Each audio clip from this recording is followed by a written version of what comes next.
This is Something to Hold Us, where our mission is to bring people closer to their emotions through conversations about our life experiences to understand not only who we are, but who we want to be. Today I have a gentleman I've met at an experience I spoke about before. The first time I went to an open mic, and he was somebody else that also went up and shared one of their poems. Tyler Marshall. Yes, sir. What's going on? I appreciate you for joining me. Thank you for having me. And to being that you showed up for me on last minute notice, I reached out to my community. I had somebody that fell out, and you were very open about coming on and sharing your story. I really do want to emphasize that. I really appreciate you as a person, and let's go right into it. All right?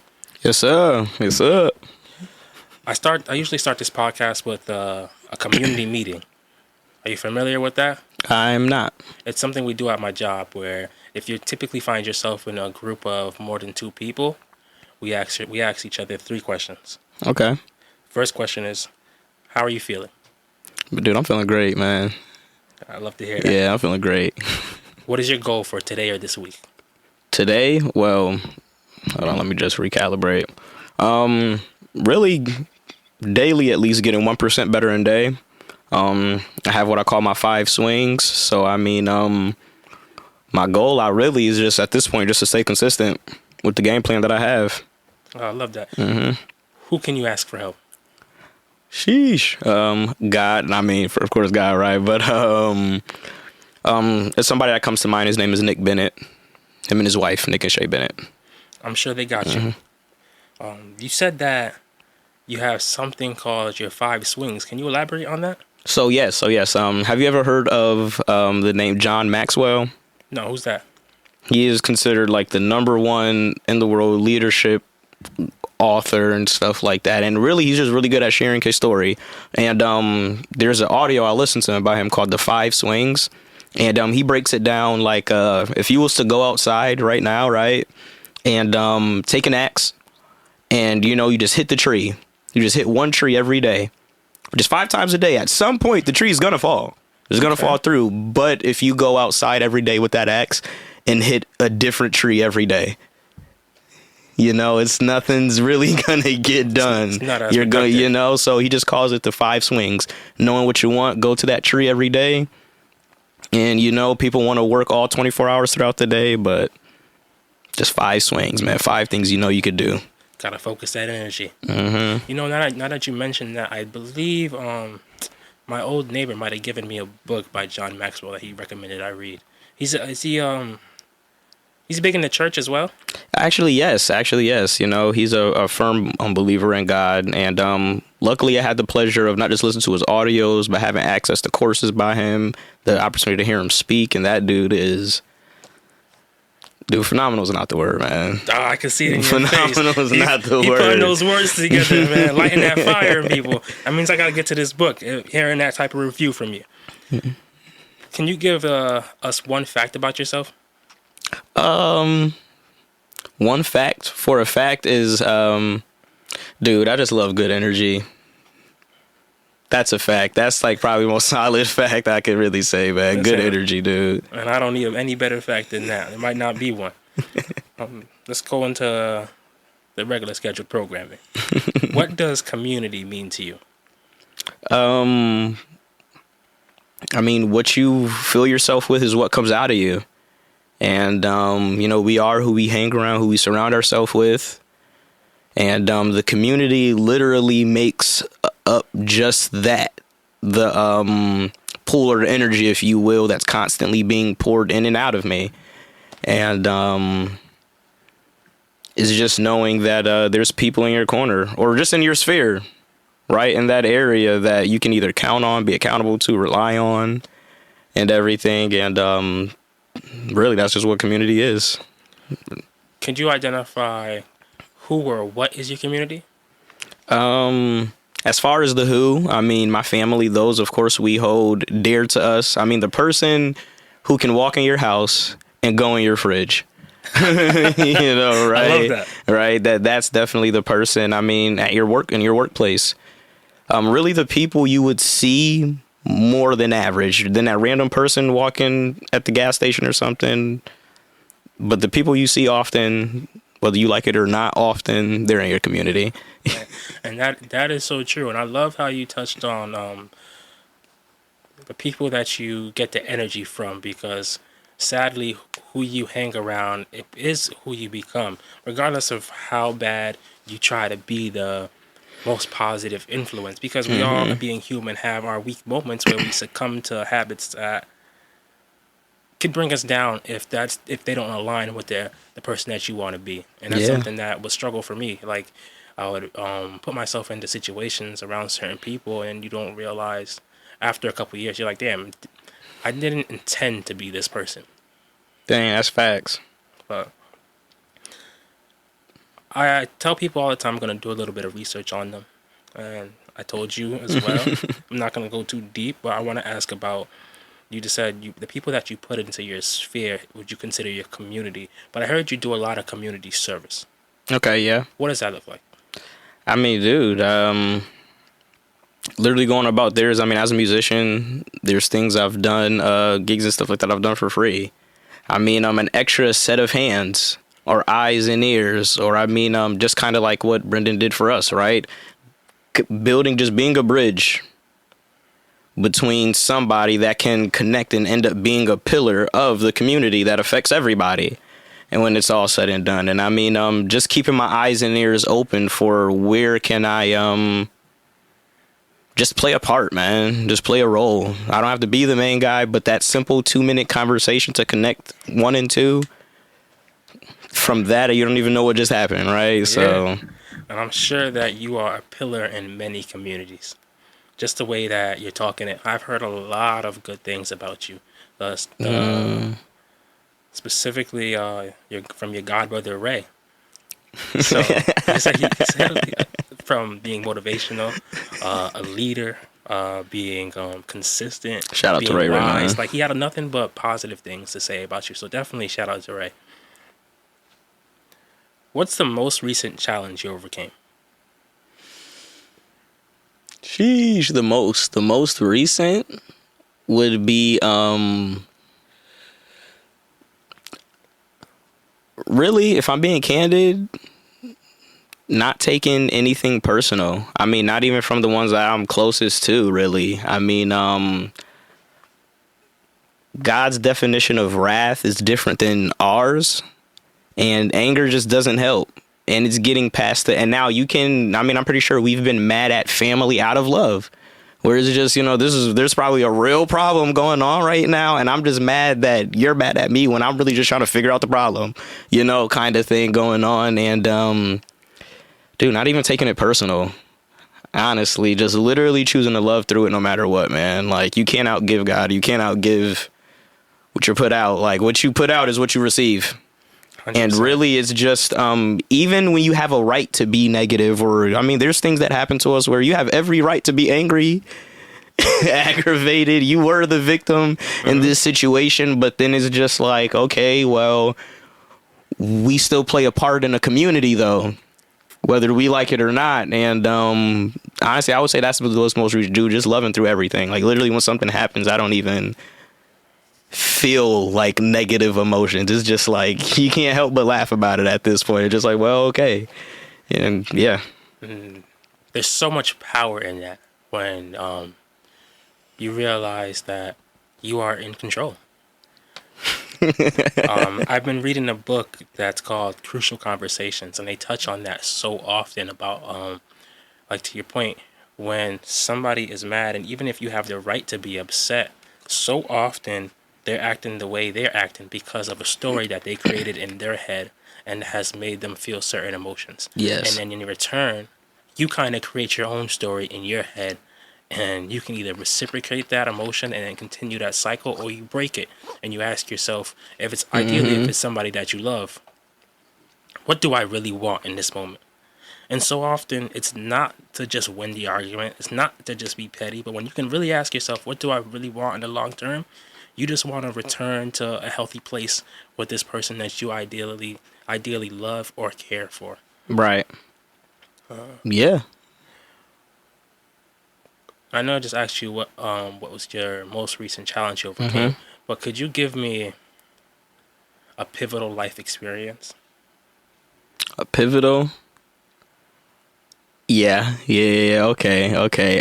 This was probably like maybe 2 years, maybe 3 years ago. And like I said, just a few of my business partners, I could just call them friends now at this point. That 4 years later, I'm still waiting for them to charge me a dime. You know, everything they do for me isn't in our contract. You know, as partners together. And we were at a Panera Bread one day. I'm sitting down talking to him, and you know, I'm just kind of going through some things and stuff like that, where it's just where like for example, like me and my mom was in the most healthiest of spaces and everything. You know, things happen and stuff like that, and it was just a lot of anger where I was just kind of finally venting to them about it, opening up to them. And literally, he was like, okay, Tyler, I'm hearing you. It sounds like, you know, your mom might have forgot what love and happiness looks like. And I'm like, okay, yeah. He was like, do you show her? Literally in that moment, I couldn't even say anything. I just had a home myself. It was just like, dang, do I? I mean, maybe not in the way I thought I should be. Mm-hmm. Maybe I'm showing her in my way, but like, there's a way to do it correctly. And at the end of the day, it's about the results. And it was pivotal for me because that just showed me that, like, I'm not showing her what it is I'm asking from her, kind of thing. So I was like, wow, I could imagine. And this is my mom, you know? So I'm like, dang, I could imagine what else am I just not even thinking about, you know? Because what's more important than her? Yeah. And for me, that was just a whole switch. That from there, it's like when I used to retaliate, how I would retaliate, I felt the conviction now of like, okay, this is when I should be trying something new, kind of thing. And just pivot my response. That's deep, and I appreciate you for sharing that. I still have to work on loving people the way they want to be loved. And it's cool that you said you have this group of people that you do things with and for each other, that you're wondering, dang, when are they going to charge me for this? It's because it's funny, like, we're recording right now in iStudios. That's available to people if they want to rent the space out and just do something creative. But tell you off, I don't want to get this out there because people might feel that way, but I don't pay for this space. And it's one of my best friends that allows me to come here and create something that I find so much passion in. And it's it's been freeing, but it's also, we're growing in our relationship to the point that we operate with intent in regard of the things that we do for each other. Like, see, that's what it's about. I watched his dog for a couple days, and obviously it's just a favor I want to do for him. You know, like we talked about being of service to our community. It's something that I just wanted to do for him, but then a couple days later he Venmo'd me some money for it, and I'm like, yo, I wasn't expecting this, but I appreciate you. You know what I mean? Well, I hit him with the okie doke. I sent it back and they're like, thank you for the audio work. So, you know, see, that's dope. That's dope. But I heard you're an entrepreneur. Yes, sir. Yes, sir. Could you tell me a little bit about that? I mean, yeah, man. I mean, dude, growing up, I mean, my dad was always I just seen him operate on his own schedule. But now, as I've gotten older, though, I also seen that there's levels to entrepreneurship, which there's the hard work ethic, but at some point, there's a result you want, you know? And I seen that he was just the time he was working hard over here and doing this and doing that, he was still spending time with us. But then I got to an age where I'm like, dang, he's spending time with me. I know he's losing money over there because he's not over there to fully operate it how the owner would operate it. Yeah. And long story short, you know, I moved to Charlotte, graduated high school there. I moved back up here to Connecticut. And, dude, I went to college. I was studying political science at the time. And honestly, like, I hated it. I hated it. I mean, but I was just told, hey, you'd be good at this. So go do it. And sure, I probably would have. I think I would have. And, but I just wasn't passionate about it, man. And, So I stopped that. I went back to Charlotte where it was cheaper too. You know, I was at Sacred Heart University, Yes. you know, and so I went back to Charlotte, and I started studying business entrepreneurship. My professor didn't own his own business. I asked him some question like a month or some change in, and that's what put me like in perspective of like, I know what I want. You know, I want to own my own time and money to do the good work on my terms, though. You know, there's a lot of good things good people do. But imagine how it would be if it was just on your terms. Yeah. Where you have both the time and income to just do it how you see it in your head, you know? And I don't want you to take this question the wrong way. Yes. I just want to dig a little deeper. Yeah. What makes you feel your terms are the right way? Well, because I gain insight from other people.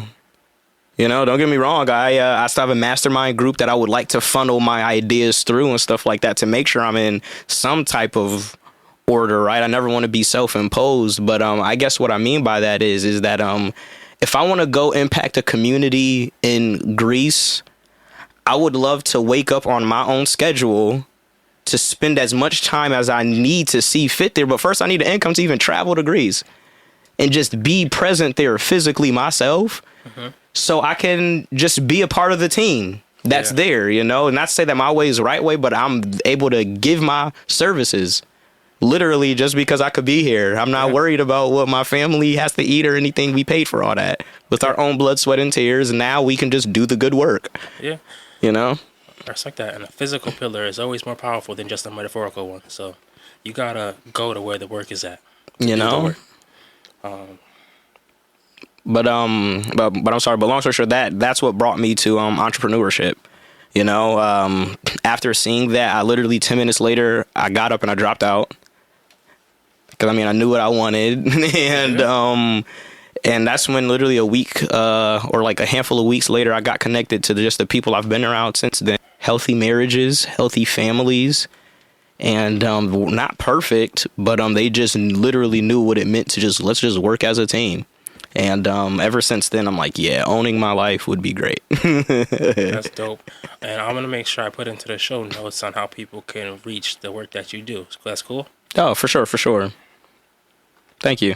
We're going to go dive a little bit into your past. Okay. What's the most memorable memory you have from middle school? From middle school? Yeah. I say middle school because it might seem like a random time, but that's where everything really built. You know exactly. Everything starts there. Look, I was just calming down in by like my 7th grade years when I was calming down a lot. I was in Waterbury with it, and dude, I was just a hothead, man. Just wilding out in the dirty water? Yo, I was just a hothead. I was like this same personality I can honestly say I've always had, but my fuse was just so...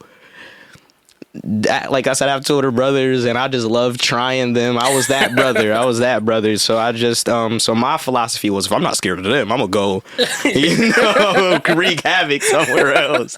And so in middle school, that's what I was doing. But my most memorable moment would be,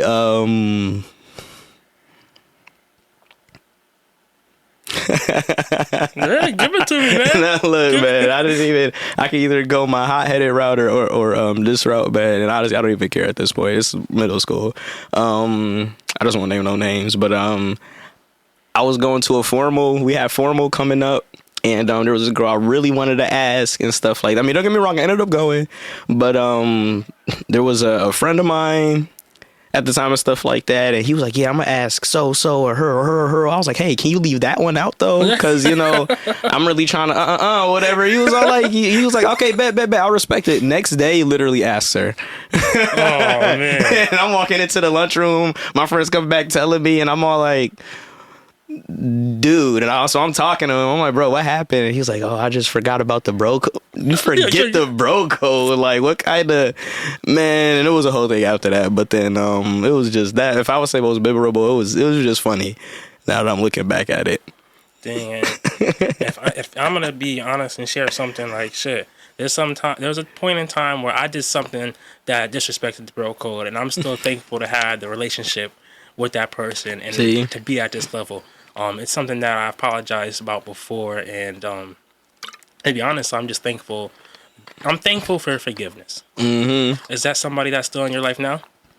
Oh no. Oh man, Nah. took it to heart, huh? I mean, because honestly, yeah, that's where my cutthroat side of me came from. It was just like, nah, you do one thing. Like, why am I even here right now? You know? I'm gonna tell you now. I'm gonna need some forgiveness just in case. Appreciate it. Look, man, that's all was then now. Good. There's this book that I often reference. It's called The Book of Human Emotions. It's by Tiffany Watt Smith, where it's just they break down a lot of different emotions that you haven't heard of. Oh, that's dope. I haven't heard of, I should say, and I try to bring them onto the show to dive deeper into our emotions, like I said in the intro. Do you know what ruining lust is? You said ruin and lust? Yeah. I mean, yeah, I guess you could say, or I want to say so, yeah.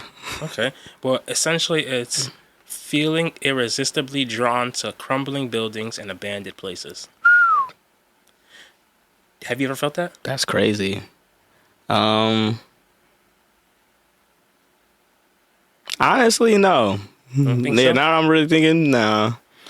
I kind of use that because as somebody that you consider yourself somebody that's faithful and in the church community, right? Yes. Does your community service often find you in places that are, not say dilapidated or run down, but could use an extra touch? Occasionally, yes. What drives you to go to those places? I mean, I guess if there's work to be done, yeah. Yeah. All right, I asked that because, like, even for myself, the work that I do, I don't like to call people like needy or anything like that, but consider people that could use that extra push. And when I see the definition of crumbling buildings, I think of it metaphorically. Right. And sometimes people need help putting themselves back together. And sometimes I used to overextend myself to help people. Have you ever found that? Oh, in for yourself? sure. How did you work on that, or is that something you still struggle with? Nah, not anymore, at least. And I mean, I started just developing personally that respect for myself too. That two can't walk unless they agree. It's something about that on your team. I mean, I love sports. I'm a basketball guy, or just people you care about in your life. It's something about when I don't have to explain to them how to treat me. You know, like, not to say we're not perfect. Of course, there's conversations we can have, but there's just certain things that, like, it didn't cross your mind that this would rub this person you're doing this to, by the way, the wrong way. And I'm not saying that my way is always the right way, but I can honestly say that I just love that when everybody's happy, because that means nobody's bothering me either. So what can I do to play a part in everybody being happy? And that's when I just had to start respecting that even right relationship, I shouldn't be feeling drawbacks either from that. And I shouldn't be feeling lashes. Like, love is challenging, but love itself is not hard. Yes, it has its hard moments on how can we get on the same wavelength, maybe, but love itself is not supposed to breed any type of ill will, negativity at all. It's too positive of a word for that. So it's like, when I started respecting that, it was just, okay. No's became so much more easy. Honestly. You come to learn, not that you do this with expectations, but you come to learn where you give and where you'll get. Because if you give to anybody, you don't always get. But I do, and I bring that up because what you said about God, and you can't outgive God, and I respect that. Dive a little deeper. When was the last time you cried? Like in church crying, or like, nah, No, okay. come on. I'm not talking about the Holy Ghost right now. I'm talking about. No, I'm kidding. I just wanted to say that, but actually, shoot, it was actually probably a handful of, I want to say, maybe like 7-8 months ago, maybe 6 to 8 months. Are you willing to talk about what made you cry? Ah, bro, dude, I didn't. It was just an undeniable fact that like I don't know what I'm doing. You know, I know what I want to do. I know the places where I want to go and stuff like that or whatever, and my dreams and visions that I'm having. And it was just comparing where I'm at with the person that it takes to be that. And I just had to start all over. You know, if I just had to get rid of what I thought I knew. If I knew it already, I'd be there. But I'm not. And it was just really coming to grips. And it was that. And that's when I was really things started clicking. It was a book I read called Wild at Heart by John Eldridge. You recommended that to me that night. Because I mean, it just talks about the wounded messages men can receive when they're not when you're being raised by many cases no man, unfortunately, and then when you're being raised by an unfinished man. Who's not even didn't properly go through his warrior stages yet to even be a king now Talking and your rule shit right over, now. And it was just that was helping me really connect to a lot of the things that I didn't even realize, like, as a man matters, like, really mattered. And so I just had to clean slate it. And that's and crying is purging. Mm-hmm. At first, I was a little bit private because personally, I have like real dark humor. I'm a practical guy. I don't really cry a lot. Mm-hmm. Like, I funnel everything through like logical emotion, if that makes sense. Not before, completely. And but that's when it was just like, nah. I try to purge it with everything else, but nothing else was working. I did that and let it out. I just had to lay it all out, man. And I don't want to say this and say it in like a disrespectful way, but mm-hmm. I haven't been somebody that's really big on faith, but in the process that I'm in now, I do want to at some point go to a church and spend a Sunday there, worship it and stuff like that, because I was very similar to you in the fact that I thought things through very logically, and I'm starting to really just believe things are just divine and things would just happen as they happen. And like we talked about today, like the guest canceled on me at 12 when I was literally pulling into the grocery store to buy the things that I was going to get for them, right?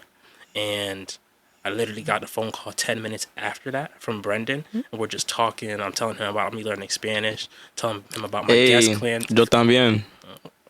Okay.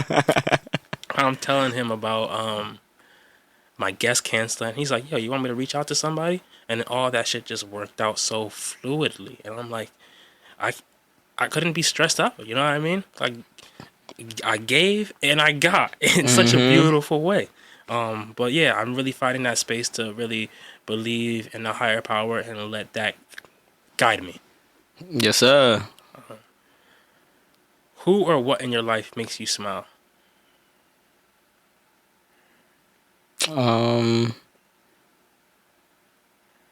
As far as the who's concerned, man, my main dude, my family, dude. I'm such a family-oriented guy. And I mean, that's my end-all be-all purpose, to be honest. So that makes me smile a lot for sure. Yeah. I like that. What does self-care mean to you? Dude, I mean, I guess just that. It's taking care of everything. And I guess that's what it means. Important for people to really like read these books about emotions. I mean, there's another book called like Wired That Way that it talks about like personalities and how like, there's 4 main personalities that we all have. Think of it like a color wheel. There's your primary colors, then there's just a whole bunch of different shades and mixes and meshes of it, and whatchamacallit, it's kind of like things like that. I'm literally trying to recall the question now, like in my head. What does self-care mean to you? With the self-care, knowing, man, and identifying. I mean, you need to identify what you need to care for, and then make it a priority to care for. Just when you clean your room, when you clean your bathroom, when you clean your anything, your mind is the same way. Your heart and mind is definitely the same way, and it just means caring about it, man. Putting the right things in there. Some good vibes and good energy only, really. And yeah. You said that you used to be a hothead. What do you do nowadays to bring you back to peace? Dude, I mean, honestly, and this isn't even to be like all that, but I'm rarely ever out of that element now anymore, where it's just like, because I think of the bigger picture. Anger literally just does not help. Now, righteous anger is great when you know how to channel your own anger and use it to like motivate you to do to work towards a result that brings a positive outcome. Then it's great. Then it's great. But anything outside of that, it literally doesn't help, and it creates more problems for me in the future. And I don't want problems who wants problems? I don't even want to contribute. Talking about it even just gets me like, dude, it's exhausting. You know, that like people say fight fire with fire. Stupid. It just creates more fire. Yeah. And fire doesn't discriminate. It burns everything. You know, not just the person you want it to burn. You get close to it too, you'll burn. Yeah. And anger, I just try to even, unless it comes for a time to fight, sure. But other than that, man, I'm like, dude. It is what it is. It's just man. It's just exhausting. And I like that because I can see in your face and your voice and your mannerisms, like when you really become beyond something, you don't even care to talk about it. So shout out to you. So I'm gonna go into the next section I call "Feel This Way." So I will say a word, phrase, or statement, and I want you to tell me what emotions, thoughts, or memories it sparks. Okay. You ready? Okay. First phrase is Lighthouse Program. Intentional. I say intentional. Could you give me some background on what that is? The Lighthouse Program.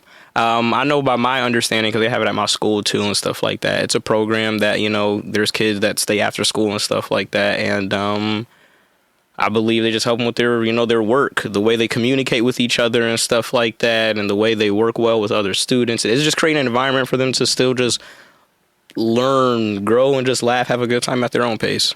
Have you ever been a part of it?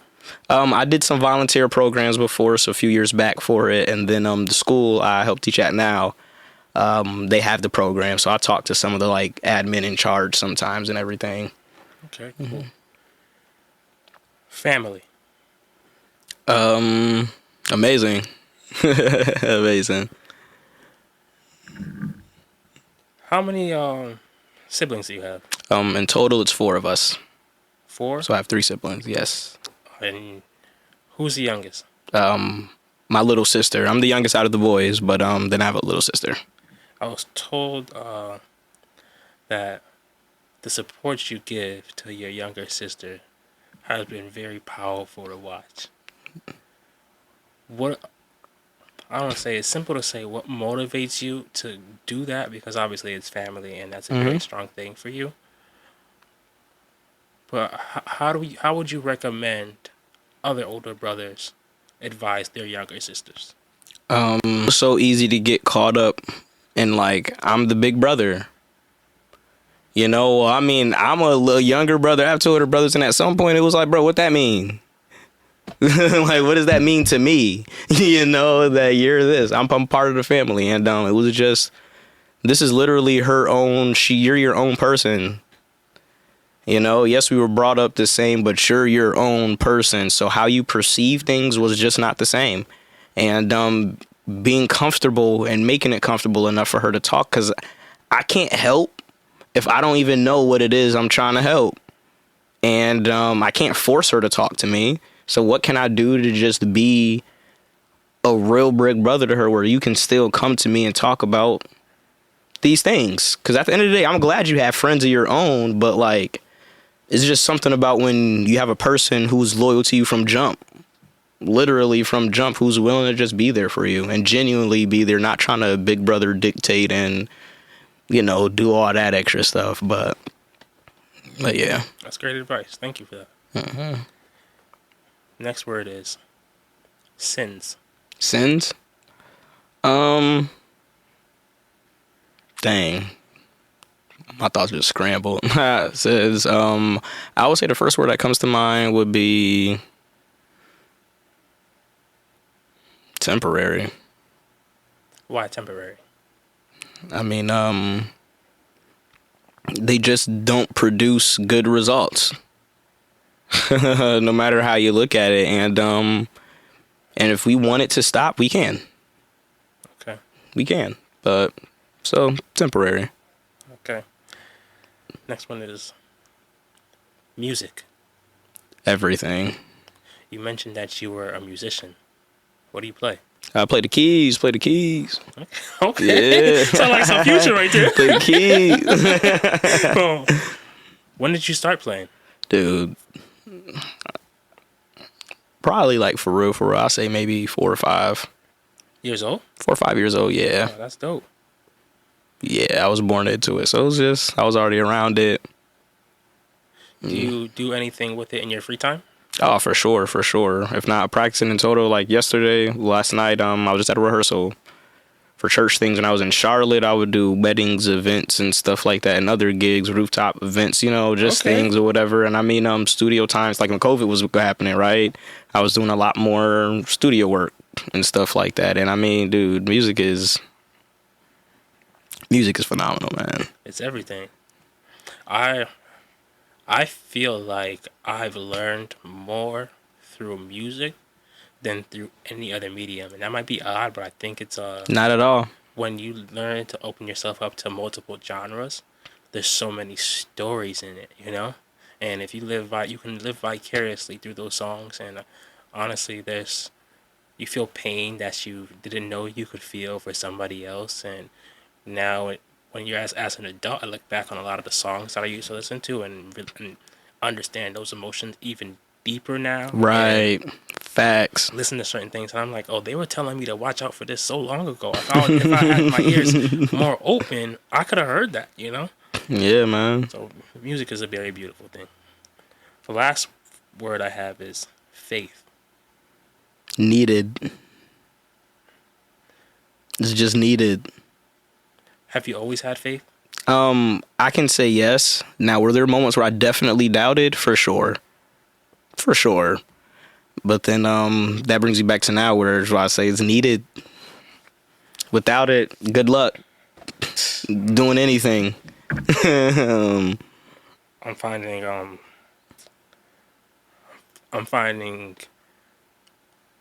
so much value in that as well. Like that alone can get you so far. So I think that's beautiful. I mean, yeah. I mean, how do you plan on even accomplishing anything and you don't even believe you can do it? And that just makes everything, like, faith is literally that solid pillar. That's literally the only reason. Do you believe that you're going to succeed in the goals that you set for yourself? Yes, those are just checkpoints. Okay. I like the assurance. So I appreciate you for your time. Dude, thank you for having me, man. For real. How I usually end this podcast is by reading a poem. I didn't want to read this poem yet, but you've motivated me to get this out. Thank you. And I guess it's about faith, but also learning to accept yourself to really dive into that faith. I used to write a lot of poems about overcoming or the challenges I face or whatever, and I never really got to the point where I got to talk about just really believing in myself, And until I addressed those things, I didn't really write about it. And this is a poem I wrote recently, but here I go. It goes. What is love? Love is a word defined by my ability to sacrifice my own well-being for another person. Insufficient. So I ask myself, what is love? Love is an emotion. Because of what it takes for me to be so selfless is the feeling I receive when I see a loved one get 2 steps closer to their dreams. Well, what do you think? Close? But not enough. Because love is deeper than an emotion and more meaningful than a word. Love is a verb. It is the daily actions I take to express myself, whether my glass be half full or half empty. where I thank you. To love my brother through forgiveness of our past that sometimes feels forlorn. Love my mother through acts of service that affirm my appreciation for her. Love my sisters through my intention to conform my words to how they think in order for me to be heard. I've learned my love is loudest when I whisper. According to my lover, is most profound when I slowly enter. The death tested by my ability to leave, sacrificing the physical with my soulmate while they're out soul searching for what they need or who they need themselves to be. I've learned there's such a thin line between love and hate. That grace I give others, I've never acknowledged was also for me. I reflect on my journey. I used to hate so much about myself. The way I walked, the way I talked, as I struggled to find the words, the way I thought, how I would use currency to supplement how I felt currently, only to overdraft and wait for the next direct deposit to nourish me. It took an out-of-body experience for me to finally notice myself, how I was only hurting myself because I could never quite calculate the worth of myself. So I do the math. I subtract my ego, divide by the opinions of others, carry my potential, raise it by who I want to be, multiply my actions, hoping to equal my truth. What's love? It's a verb. It's the daily actions I take to express myself. It's the grace I now grant myself. I love you, but more importantly, I love me. This is something to hold us.